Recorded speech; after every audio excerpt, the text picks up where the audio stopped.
Thank you, Chairman. Mr. Secretary, I said in your hearing, when you had your confirmation hearing, that my biggest concern with you at the helm was the potential use of the military in ways that contradict the Constitution or that taint what I hope we all want, which is an apolitical military. And when I asked you about whether you would accept an order that was actually given to your predecessor, Secretary Esper, Trump's SecDef, to deploy active duty troops against unarmed protesters and to, in Secretary Esper's words, shoot at them, shoot at their legs. You said this was all theoretical. Here we are, a few months later, you've deployed 4,700 troops to Los Angeles and against the wishes of the governor. And my colleague across the aisle was right. It is the first time since 1965 that we have deployed Guard troops without the permission of the governor. In all the instances he laid out, the president had sent in the military to protect protesters, not against the protesters. So you may dismiss it, but I feel like this is a fundamental issue of American democracy. If you love your country and you want an apolitical military, then it should be the last resort, not the first resort in our country to use them. So to get to the non-theoretical, have you authorized the uniformed military to detain or arrest protesters in Los Angeles? In the current situation, this deployment appears to have been carried out against peaceful protesters and without collaboration from local government officials. The decision to send in troops was made unilaterally at the federal level, bypassing the traditional and constitutionally respected process of state cooperation. This kind of action raises fundamental questions about the balance of power in the United States. Our system of government is built on federalism, a division of responsibilities and powers between the national and state governments. One of the key principles of that system is that the federal government should not impose military force on a state unless the state itself requests help, or unless an extraordinary and clearly defined national emergency justifies it. In this case, the governor did not request troops. In fact, the governor openly opposed the deployment. Ignoring that opposition is not just disrespectful, it undermines the authority of state leadership and sends a chilling message about the federal government's willingness to override local autonomy. Moreover, the purpose of this troop deployment is deeply problematic. According to Senator Slotkin's statements and questioning during the hearing, the military was not sent in to protect peaceful protesters or to ensure public safety. Instead, they were reportedly deployed to confront and potentially suppress the protests. This flips the original intention of using the National Guard on its head.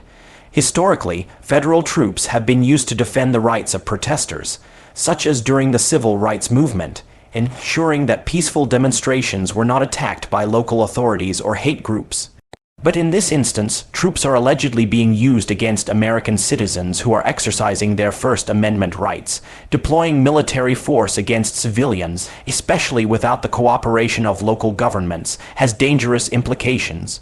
It sets a precedent where the President or Department of Defense could use military power as a tool for political purposes. Senator, I would just start by saying you're not a protester if you're throwing concrete 100%. at law Arrest those enforcement people. officers. Throw them in the jail. 100%. But what you're doing is something different. Everyone knows this is a political decision, right? So we don't trust that you're using the best interests of the military, certainly, and of democracy on top of that. So have you given the order? That's all I want to know. It's not theoretical. For the U.S. military, not law enforcement. They can arrest all day long. That's their job. Do they have the ability, the uniformed military, to arrest and detain protesters currently today?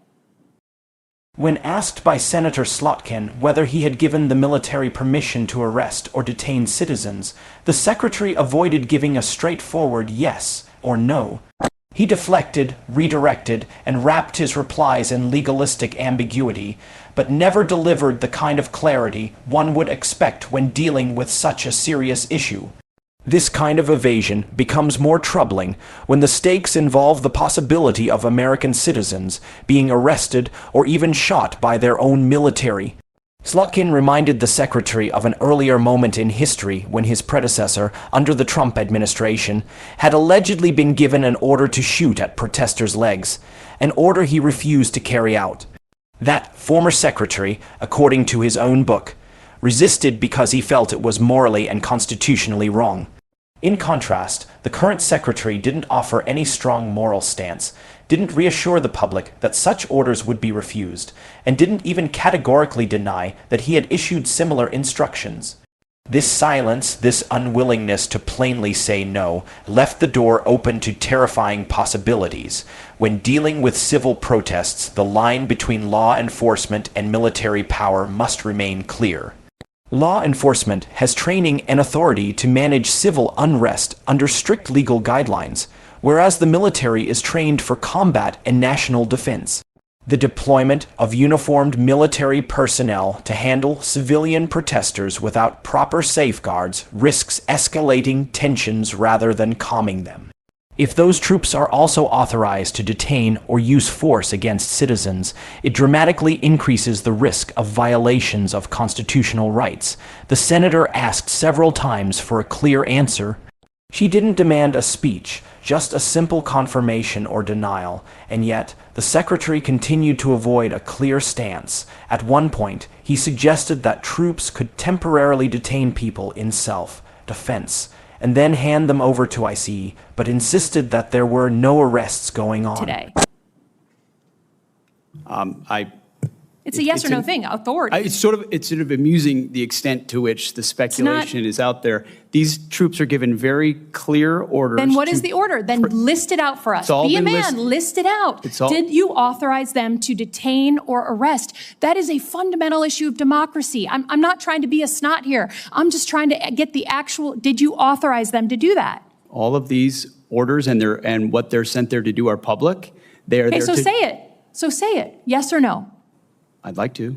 Please, yes or no? As I've said time and time again through interruption, they're there to protect law enforcement, do they have ICE the ability officers to arrest? who are trying to do their job, deporting illegals who were allowed in by the previous administration. So they cannot arrest and detain citizens of the United States, the uniformed military. As we've stated, if necessary, in their own self-defense, they could temporarily detain and hand over to ICE. But there's no arresting going on. And you know this better than you're trying to play political games. There's no arresting of U.S. personnel. Of the U.S. military against members of the protest. Have you authorized U.S. military cyber tools to investigate people participating in these protests? Yes or no? For a brief moment, the tension eased as the secretary responded, certainly in no way that I'd be aware of. It was a rare instance of clarity in a hearing marked by evasiveness and political maneuvering, and yet even that answer deserves deeper reflection, especially considering the significance of the question itself. The mere possibility that cyber surveillance tools, designed for national security, intelligence gathering, or counterterrorism, could be turned inward and used against American citizens is deeply disturbing. These tools are some of the most advanced and intrusive technologies available, capable of tracking digital footprints, intercepting communications, and analyzing massive volumes of personal data. In the hands of the military, these tools are meant to defend the country from foreign threats, not monitor domestic dissent. That's why Slotkin's question mattered so much. She wasn't asking about theory. She was probing whether the government had crossed a dangerous line by using the same digital surveillance infrastructure that's used to counter enemy forces abroad, now repurposed to investigate Americans exercising their constitutional rights. Her concern was rooted in the principle that Americans should not be treated like enemy combatants simply because they choose to protest. Protest is a protected right under the First Amendment, and investigating citizens without probable cause or judicial oversight is a violation of those rights. Even though the secretary denied such surveillance had taken place in any way he'd be aware of, that qualification itself raises concerns. The phrase "that I'd be aware of" is often used to create distance or maintain plausible deniability. It leaves open the possibility that such actions could have occurred under someone else's command or through another department without his direct knowledge.